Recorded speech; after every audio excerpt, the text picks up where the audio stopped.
Hey everyone, it's Kenji, and we are going to steam some salmon, Cantonese style. We're going to be doing this using the combustion ink thermometer to make sure that our salmon is perfectly cooked, but we'll get to that in a second. So I'm going to start with our aromatics. Okay, so I got some garlic here. Just going to really thinly slice it.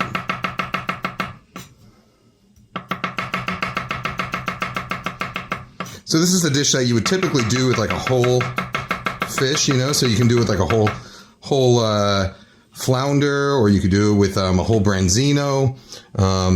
But today we're going to be doing it with salmon fillets because we're in Seattle. All right, so garlic into the water. This big ginger root here, you can peel it with a spoon if you want, but I'm just going to square it off by cutting off the edges like this. And the reason I'm doing that is because I'm going to actually use these ginger trimmings. We're going to put them on our plate like this, and that's going to help our fish stay kind of elevated while it cooks. Okay, so we'll just trim off all that extra skin here.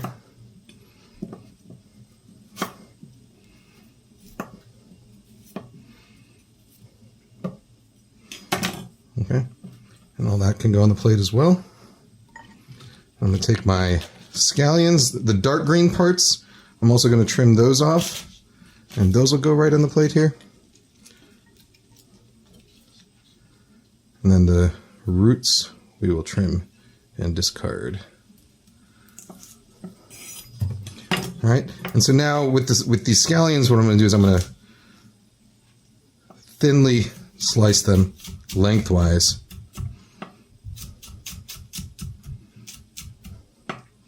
And if you're uncomfortable slicing scallions like this way lengthwise, what you can also do is just like slice them on a real sharp bias like this, so you get these kind of nice long pieces.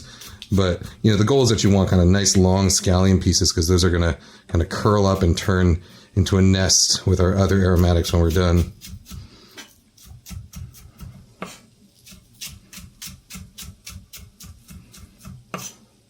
Okay, those will also go in our cold water in the salad spinner here. And then I just got some cilantro. It says the leaves and some of the, the finer stems. All that's going to go into the cold water. And finally, this ginger, we will cut it into thin planks.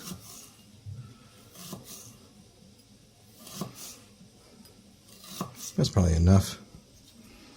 And then we'll stack those planks and cut them into nice thin julienne.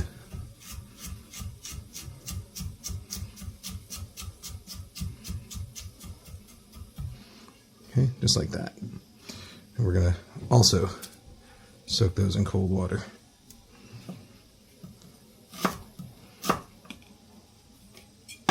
Get the rest of this on our plate. All right, so I've got this center cut king salmon fillet here. It still has its pin bones in, so when you buy salmon and it's got its pin bones in like this, you can kind of run your finger along it and you'll feel them. And what you want to do is, if you rub your fingers in one direction, it kind of pushes the bones down. But if you rub your finger in the other direction, it kind of pops them up a little bit. So you want to rub it gently so that the bones pop up like that. And then you get a nice pair of pliers or fish tweezers like this. And when you're pulling out salmon pin bones, you want to pull them in the direction that they're facing. That way you don't really mess up the flesh too much. And they should pop out pretty easily. With salmon, I like to do this before cooking, because if you try and do it after cooking, salmon is so delicate that it tends to kind of fall apart. With other types of fish, something like a black cod or escalar, something that, you can cook more well done and it stays really nice and buttery and juicy and moist. You can cook it all the way through before you pull out the pin bones, and then the pin bones should pop out really easily. But with a fish like this, which you're only going to cook kind of medium rare, and that has a delicate flesh, works better to pull them out beforehand.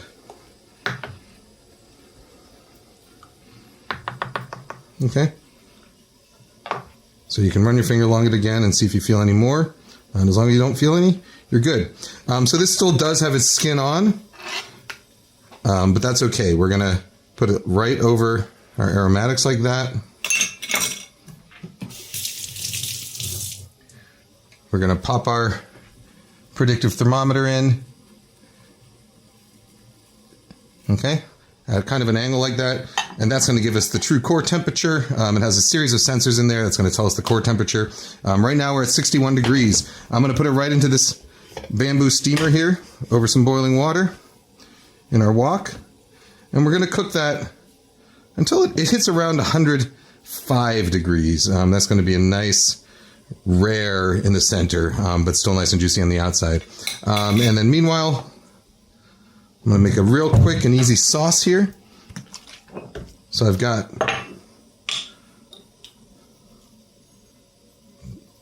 about a teaspoon of sugar, a couple tablespoons of light soy sauce,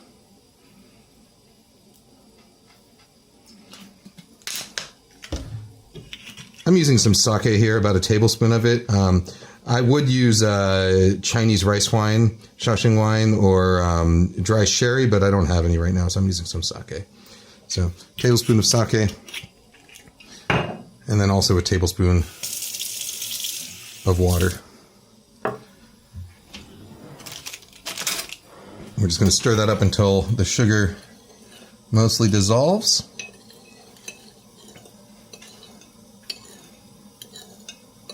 Okay, and then one last ingredient, we got a red chili. This is optional. I'm using a Fresno chili. You could use a Thai bird. You could use, any kind of hot red chili, or green chili will work also. We're just going to get maybe a dozen or so nice thin slices.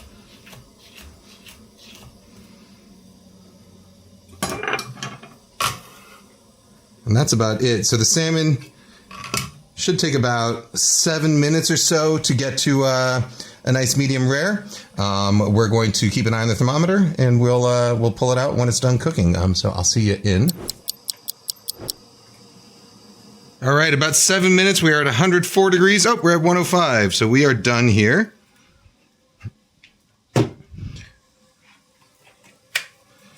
So this salmon should be nice and jiggly. Still a little rare in the middle. We're going to transfer it over to a little cutting board first. Okay. And we will get rid of our aromatics. Dump out our water here. And then reheat our wok just to get it nice and dry. Okay, and so now I've got all of my other aromatics in this water in a salad spinner. So we're just going to drain that out.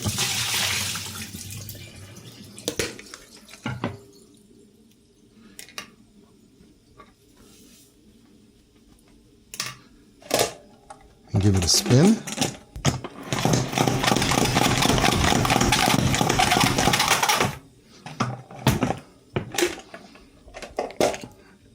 All right, and so now we're ready to plate up. All right, so in that wok, I'm going to add just a few tablespoons of oil, a neutral oil. Okay, and now the salmon, at this point, if all went well, we should be able to just kind of slide our spatula in between the skin and the flesh and leave that skin behind. Okay, we'll get it onto our plate here.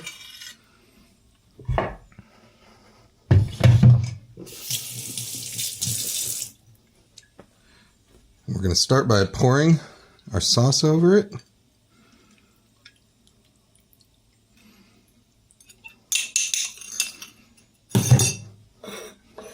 And we're going to take about half of our little aromatic salad here and pile it right on top of the salmon. Okay, we'll get our chilies on there too.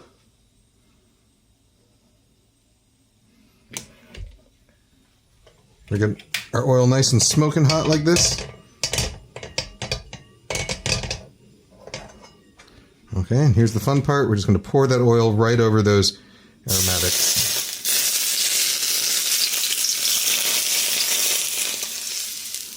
Kind of bloom their flavor. And then we'll top it with our remaining salad. So soaking in the water like this, it does a couple things. First, it'll draw out some of the more sort of pungent aromas in the garlic and the ginger, so that our salad's a little bit milder because we're going to be eating some of this raw. And it also gets the scallion and the cilantro leaves kind of nice and plump, so that they curl and they form a nice crunchy salad. And that is the whole dish. Really, really simple. See how that salmon came out?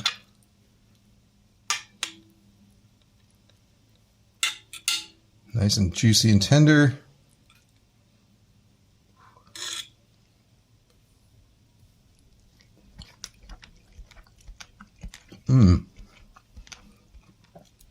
This is like one of the easiest ways I know to cook fish, and also kind of one of the most delicious. If you were in my cookbook club and you followed the recipe for the aromatic oil, you can use that instead of the neutral oil, and you'll get even more flavor in here. Here, let me show you a nice little interior of that.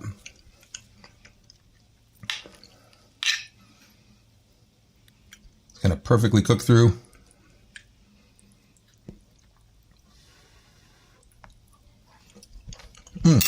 All right.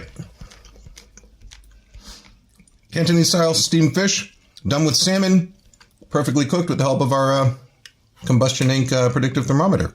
If you want to order this, you can find it on combustioninc.com, or just look at the link in the description. All right, guys, gals, non-binary pals, see you later. Hey everyone, thanks for watching. Head over to KenjiLopez-alt.com. There you can find links to join my Patreon. There's various tiers with different perks, but that's where you're gonna find all of my printed recipes. Most of them are for free. You'll also get access to special perks like new product releases, early access to things, live streams, AMAs. At KenjiLopez-alt.com, you'll also find my shop where you'll find all of my books. You can get them signed and personalized, shipped anywhere in the world, as well as my products and product collaborations. You'll also find live event listings there. I do live events sometimes, and I'd love to see you come by. All right, see you later.